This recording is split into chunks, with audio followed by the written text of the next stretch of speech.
have noticed that Phil and I have the same last name, and we look kind of vaguely similar to each other. So whenever we travel around together, usually the first question we get asked is whether we're brother and sister. And the answer is no. No. And then they want to know if we're married, and the answer is also no. No. And then they want to know if we're dating, if we have dated, if we will date, if we're secretly dating, if one of us wants to date the other, but we're scared we'll ruin the friendship, all of which is a resounding no. Ha! No. The true story is that I grew up in New York City, and Phil grew up in California on the opposite side of the country, and neither one of us knew that the other person existed until we got to college, and we ended up going to the same university.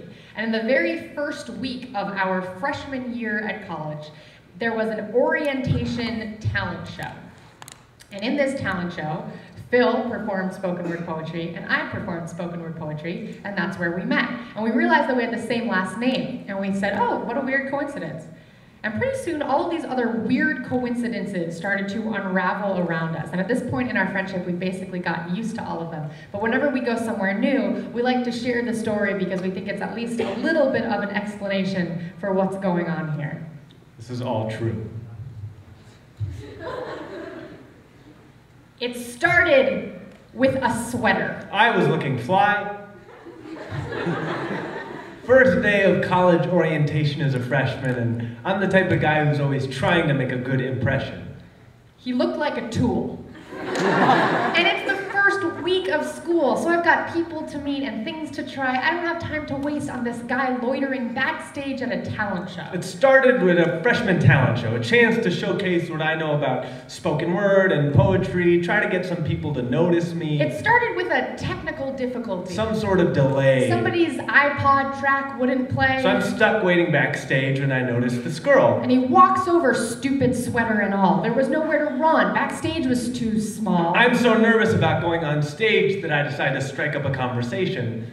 Oh, sorry, I completely got ahead of myself. I totally skipped introductions. My name is Sarah Kay. My name is Phil Kaye. I'm from California. Born and raised in NYC. Let's see, fun fact about me. My mom is Japanese and my dad is Jewish. Not a common combination, but I think it's kind of cute. People call me Japaju. Japanese. Ashkenazi, kamikaze. And come December, Hanukkah and Christmas. Plus, you should taste my mother's brisket. Jan Kawamura's matzo ball soup with noodles brings my father Jeffrey to his knees. It took Mom Reiko and Dad Michael to raise this lanky, cockeyed half-breed. Well, I think that's it. My mom, my dad, and me. Oh, plus my little brother, he's 19. My little sister is a deadpan firecracker. She's only 19, but she keeps me on track. Part of her name is Sarah. My brother's name is Philip. Anyway, where was I? It started with a backstage interaction. No, it started with a backwards first impression. Okay, well, I'll tell you where it didn't start. It didn't start at 5th grade summer camp. That's true. It did not start at junior lifeguards, even though we were both there. Which are matching uniforms, red bathing suits, white t-shirts, visors, and our counselor, Mr. Johnson, who probably figured that the shy girl in his morning class and the skinny kid in his afternoon class were cousins. Probably thought we carpooled over together. In between family photo shoots and 4th of July barbecues. But instead, we merely coexisted. Almost met, but always missed it. Spinning round like two sides of a coin. Look, we've done the research, and we swear we're not related. And we've never dated. And we're never, ever going to.